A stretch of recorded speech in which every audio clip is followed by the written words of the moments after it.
দ্বিতীয়বারের মতো ত্রিপুরা প্রদেশ যুব কংগ্রেসের সভাপতি হিসেবে নির্বাচিত হলেন নীলকমল সাহা। সাংগঠনিক রীতিতে ভোটাভুটির পর দেখা গেছে দ্বিতীয়বারের মতো যুব কংগ্রেসের শীর্ষ পদে আসীন হয়েছেন নীলকমল সাহা। প্রদেশ কংগ্রেস ভবনের সামনে নীলকমল সাহার একটা অংশের অনুগামীদের বাজি পটকা ফাটিয়ে উল্লাস করতে দেখা গেছে।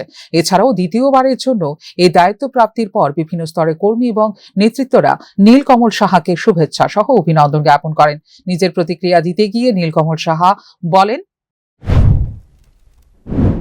প্রথমেই সবাইকে আমি কৃতজ্ঞতা জ্ঞাপন করি, কারণ এই জিত খালি আমার একলার প্রয়াসে না, আমাদের সবাই মিলে আমাকে যে বিশ্বাস দেখিয়েছে সেই বিশ্বাসকে আমি পুনরায় সফল করে দেখানোর চেষ্টা করব। আমাদের টোটাল 24,800-র ওপরে মেম্বারশিপ ড্রাইভ হয়েছে।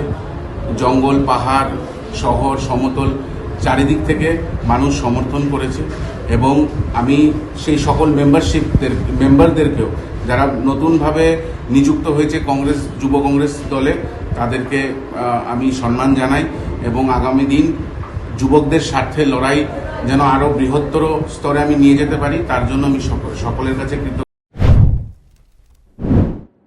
নীলকমল সাহা প্রদেশ যুব কংগ্রেসের সভাপতি হিসেবে পুনর্নির্বাচিত হয়েছেন। এখন দেখার বিষয় আগামী দিনে আদতে যুব কংগ্রেস শিবিরকে নীলকমল সাহা কতটুকু শক্তিশালী করতে পারেন।